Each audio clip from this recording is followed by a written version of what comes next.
Bayangkan seorang pelayan muda, wajahnya dianggap jelek, selalu dibully, dan diremehkan. Suatu hari, ia disuruh mengantar makanan ke seorang CEO muda tampan dan kaya raya yang terkenal dingin dan galak. Tapi siapa sangka, di balik tatapan tajam sang CEO, tersimpan penyakit aneh yang hanya bisa diredakan oleh satu hal, kehadiran gadis itu. Dari pelayan yang selalu dihina, hingga dipaksa jadi obat pribadi sang CEO, benih cinta yang tak terduga mulai tumbuh. Inilah kisah luar biasa tentang cinta sejati yang datang dari ketulusan, bukan rupa. Namanya Laras. Gadis berusia 22 tahun yang bekerja sebagai pelayan di sebuah restoran mewah di pusat kota Jakarta. Hidupnya tidaklah mudah. Wajahnya penuh jerawat, kulit kusam karena terlalu sering bekerja di dapur panas, dan tubuhnya yang kurus membuat banyak orang memandang rendah. Laras, tolong cepat antar pesanan ini ke ruangan VIP. Jangan sampai kamu jatuh lagi ya. Kamu kan memang cewek jelek. Jangan bikin malu restoran kita, seru salah satu seniornya Maya, yang selalu menjadi sumber bulian. Laras hanya menunduk, menggendong nampan berisi makanan mahal. Sudah biasa baginya mendengar kata-kata menyakitkan. Dia sadar, wajahnya tidak secantik karyawan lain. Dan karena itulah, ia sering dijadikan bahan hinaan. Namun hari itu berbeda. Pesanan yang harus ia antar bukan untuk tamu biasa, melainkan untuk seseorang yang sangat berkuasa. CEO muda, Arga Mahendra, pemilik perusahaan besar yang sering datang ke restoran itu untuk makan siang. Seluruh pelayan berebut ingin melayani Arga. Bagaimana tidak, Arga terkenal tampan, kaya dengan aura dingin yang membuat banyak wanita tergila-gila. Tapi anehnya, justru Laras yang ditugaskan.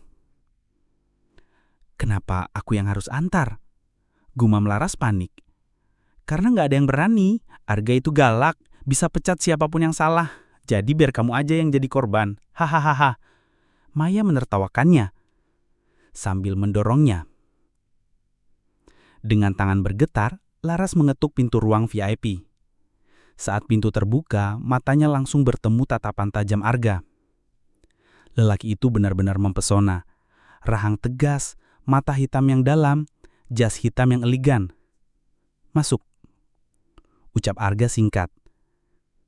Laras meletakkan makanan di meja dengan hati-hati. Namun, sial, tangannya goyah sedikit dan sup panas hampir tumpah. Arga menahan gerakan itu dengan cepat, membuat wajah mereka hanya berjarak beberapa senti. Canggung sekali, apa kau selalu sekacau ini? Tanya Arga dingin. Saya minta maaf, Tuan. Laras menunduk. Wajahnya memerah. Arga tidak berkata apa-apa lagi, hanya menatapnya lama, seolah sedang menilai. Ada sesuatu di sorot mata Laras yang membuatnya terhenti. Bukan kecantikan, tapi ada kelembutan, kejujuran yang jarang ia temukan. Namun tiba-tiba tubuh Arga limbung, wajahnya pucat. Laras kaget dan refleks menopang tubuhnya. Tuan Arga, Anda kenapa? Arga menggertakkan gigi, napasnya berat. Sial, penyakit ini kambuh lagi. Tanpa sempat menjelaskan, ia menarik pergelangan tangan Laras dan menjatuhkannya ke sofa. Maaf, apa yang Anda lakukan? Laras panik. Arga mendekat, wajahnya serak penuh tekanan. Kamu harus jadi obatku malam ini. Jangan melawan. Laras membeku. Jantungnya berdetak kencang. Ia tidak mengerti apa yang dimaksud. Seumur hidupnya, ia hanya dianggap pelayan jelek tanpa arti. Tapi, kini CEO yang semua orang takuti justru memintanya, tidak memaksanya untuk jadi obat. Apakah Arga benar-benar sakit? Atau ada rahasia besar di balik penyakitnya? Dan apakah Laras, gadis yang selalu dibully, akan menemukan cinta justru dari situasi yang tidak pernah ia bayangkan? Tubuh Arga gemetar. Laras bisa merasakan napasnya berat, keringat dingin membasahi pelipis pria itu. Tuan, apa saya perlu panggil dokter? Tanya Laras ketakutan. Namun Arga menggenggam pergelangan tangannya lebih erat. Tidak, jangan ada yang tahu penyakitku, desisnya. Wajahnya menegang, matanya merah seolah menahan sesuatu. Kamu harus di sini. Hanya sentuhan seseorang yang tulus bisa meredakan rasa sakit ini. Laras terdiam. Ia tidak paham maksudnya. Tapi melihat Arga begitu tersiksa, hatinya luluh. Dengan gugup, ia membiarkan lelaki itu bersandar di bahunya. Anehnya, pelan-pelan napas Arga mulai stabil. Degup jantungnya yang semula liar mereda. Arga menutup mata, suaranya melembut. Entah kenapa, hanya kamu yang bisa membuatku tenang. Laras terperanjat. Apa maksud Anda? Saya hanya pelayan biasa. Justru karena itu, kamu berbeda. Malam itu menjadi awal segalanya. Keesokan harinya, Laras dipanggil ke kantor Arga. Semua pelayan heboh. Gila, cewek jelek itu bisa dipanggil CEO. Bisik Maya sinis. Pasti dia bikin masalah besar, siap-siap dipecat. Namun, kenyataan jauh berbeda. Di ruangan mewah, Arga menatapnya lekat. Aku punya penyakit aneh, Laras. Tubuhku sering kejang. Jantungku berdebar tak terkendali. Dan hanya dengan seseorang yang bisa menjadi obat, aku bisa bertahan. Dokter bilang ini psikosomatis. Tapi entah kenapa, semalam kamu berhasil menenangkan tubuhku. Laras tercekak. Maksudnya, saya harus selalu bersama Anda? Ya, mulai hari ini kamu akan tinggal di rumahku. Jadi obat pribadiku. Laras terkejut. Hatinya berdebar campur aduk antara takut, bingung, dan sedikit bahagia. Tinggal di rumah CEO membuat Laras sering jadi bahan gunjingan. Para karyawan memandang rendah. Bahkan Maya menyusup dan mengejeknya. Dasar cewek jelek, kamu pikir pantas tinggal di sisi CEO. Namun Arga selalu melindungi. Mulai hari ini, siapapun yang menghina Laras berarti menghina aku. Ucapan itu membuat semua terdiam. Laras nyaris menangis. Seumur hidupnya belum ada yang membela seperti itu.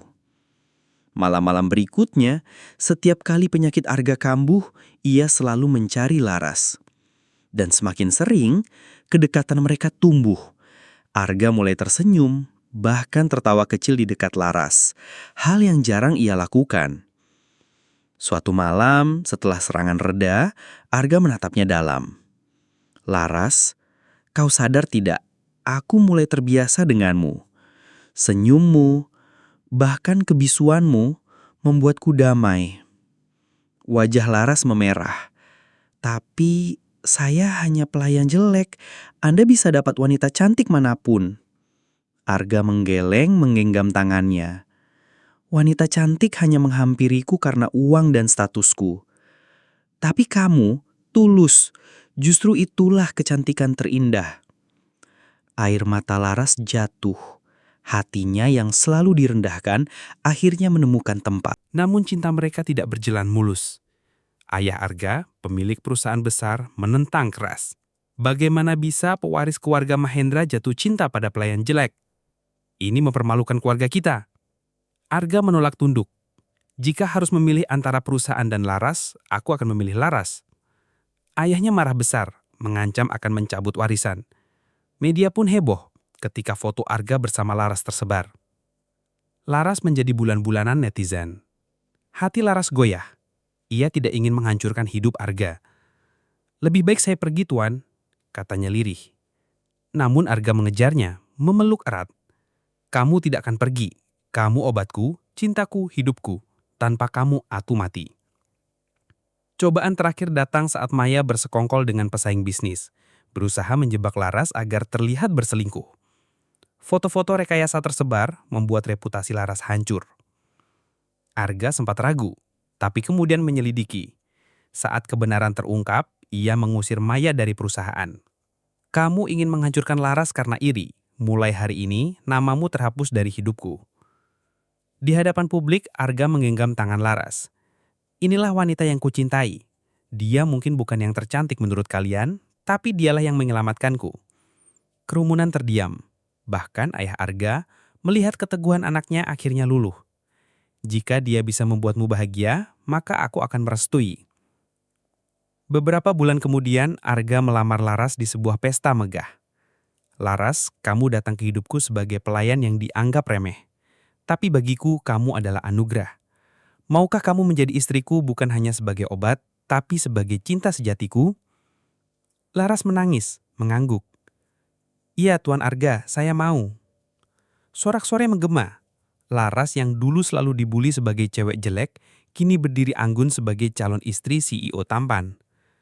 Dan malam itu Arga berbisik lembut di telinganya. Terima kasih sudah menjadi obat sekaligus cintaku.